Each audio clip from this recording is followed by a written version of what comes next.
to the sequel. Now, I am the first NSA president coming to you from the New York tri-state region. Do you really think this is going to be a sequel? For one thing, Ron are really opposite of each other. He lives in Virginia, and to us in New Jersey, that's the deep South.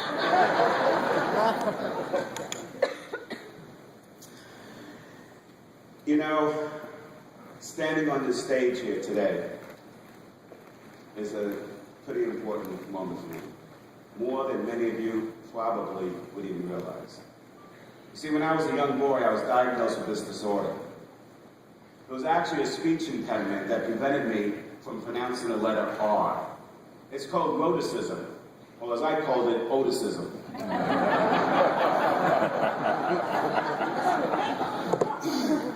Can you imagine having this disorder and being stuck with the name Ron, Karr?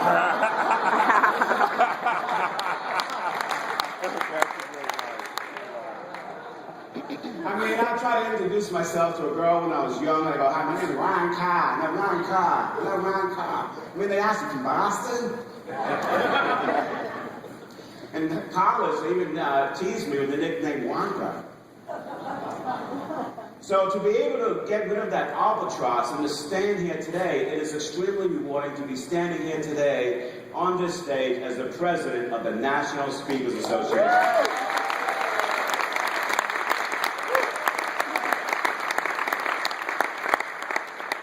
My friends who know me often think of me as a blend between these three guys from New Jersey. Governor Chris Christie, the late Tony Soprano, and Bruce Springsteen. Just go over here. Like Chris Christie, I'm going to tell it like it is. Like the late Tony Soprano often did, I will do whatever I have to.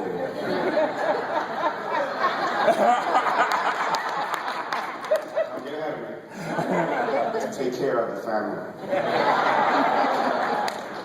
And like Bruce Springsteen, I'm okay if you want to call me the boss.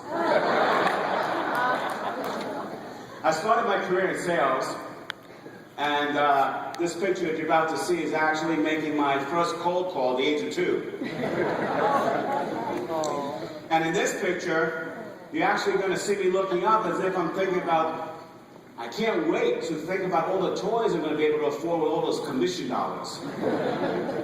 Speaking about sales, I was in a movie theater about 3 months ago, and I saw this commercial for Mazda, in which they talked about conviction, creativity, and courage. Now, I still have no clue what those words have to do with selling a Mazda, but I do know that they perfectly describe us as speakers, entrepreneurs, and the very essence of NSA. As speakers, we have conviction in our message and desires. We have a story to tell and a dream to bring into reality. We're often seeking creative ways in how to enhance our success. And each and every day we take this platform, we courageously put forth our ideas and thoughts, sometimes not knowing how they are going to be accepted. Conviction, creativity, and courage are also the words that I would perfectly describe a person who is very close to my heart. A mentor, a best friend, my mother, Miriam Karr. Recall this situation, or just think about this for a second. It's 1935. You're in your native Poland, and there's issues happening around the world. Imagine having to make this gut-wrenching decision when she and her 2 sisters and her parents decided to leave that native home to escape the inevitable events that were about to occur. And they went to Palestine. Where underage, she left home against the wishes of her father and enlisted in the Israeli army, only to rise to one of the highest-ranking female officers.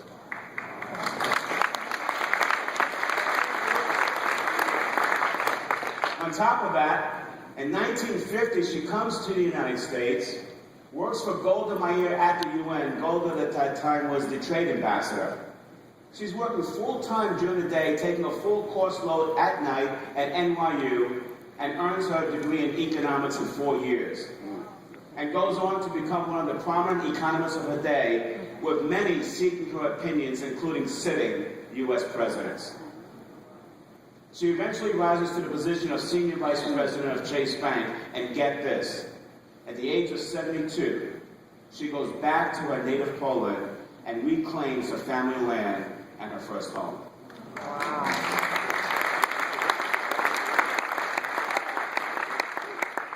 She was fearless and tough, yet humble and giving, always.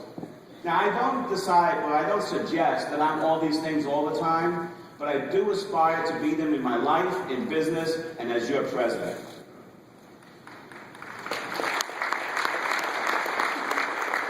I remember having frequent conversations with my mother later on in life, and I asked her, what was the number one thing you relied on for your success?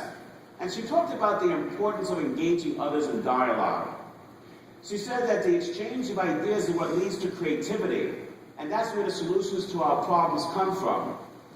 This past spring, 60 CSPs and CPAEs came to Chicago for the CSP Summit.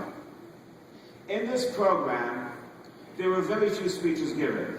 In fact, most of the time, all the work was done in small groups, masterminds, where we all talked about the issues of the day and helped each other out with best practices.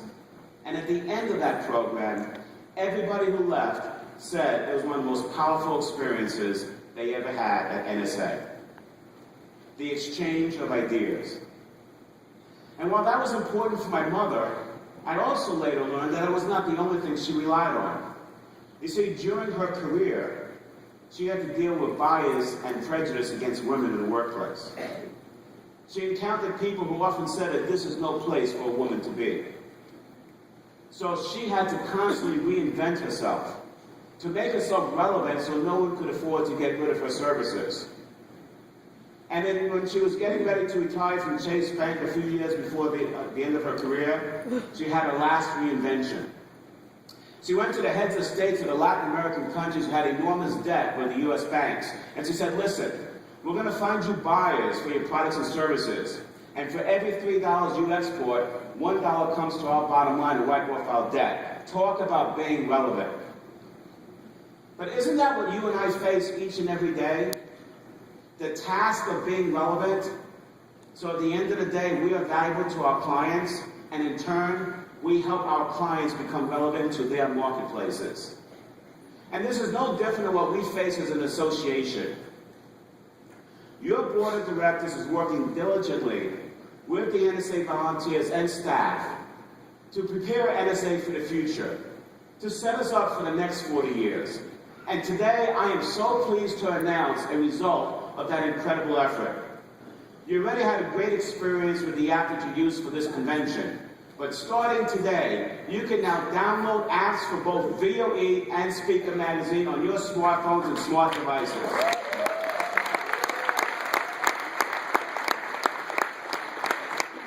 From now on, you can listen to and read what you want to, when you want to, and where you want to. This is what the world's calling for, flexibility. The ability to get to the information you need fast without having to wade through all that other stuff. This is the new NSA.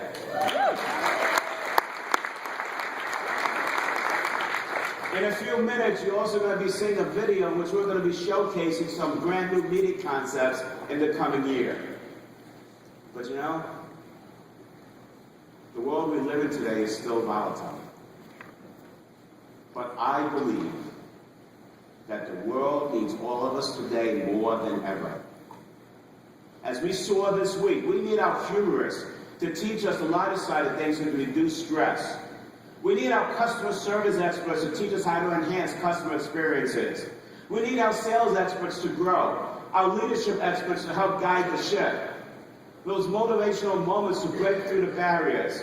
Yes, the world needs us more than ever, and we need each other more than ever.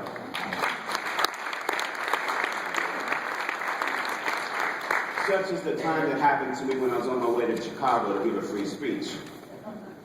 It was one of those events where my colleague said, Ron, you got to go and speak at this conference. You're going to speak for free, you're going to fly.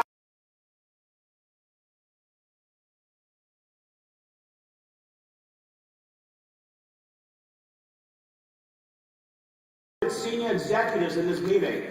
And if you just show them how great you are, they're going to throw their business cards at you.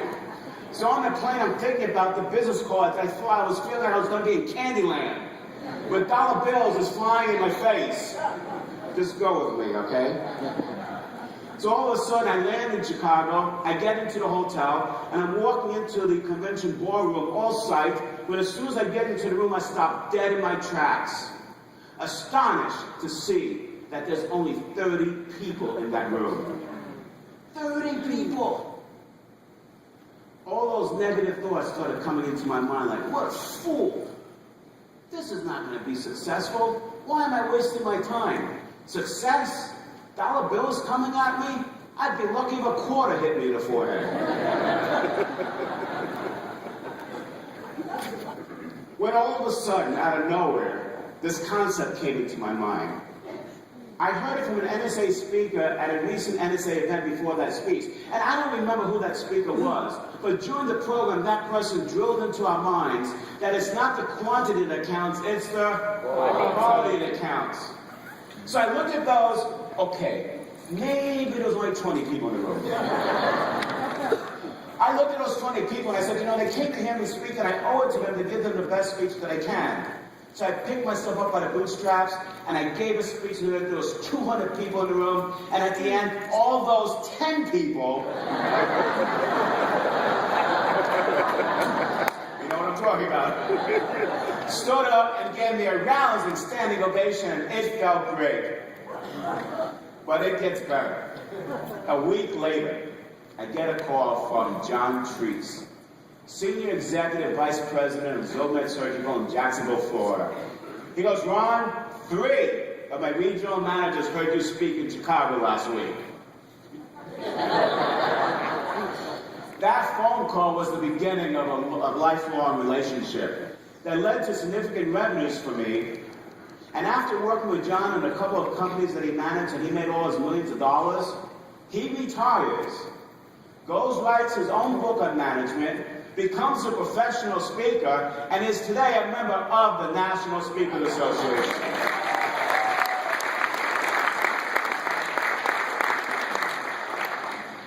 Yes, we need each other more than ever. You know, recently, New York City lost one of its most beloved mayors, Ed Koch. I remember this scene vividly. It was 1978, my first sales job. It was the summer. And I was sitting on the steps of Federal Hall on the corner of Wall Street having lunch. When around the corner comes this bald-headed man.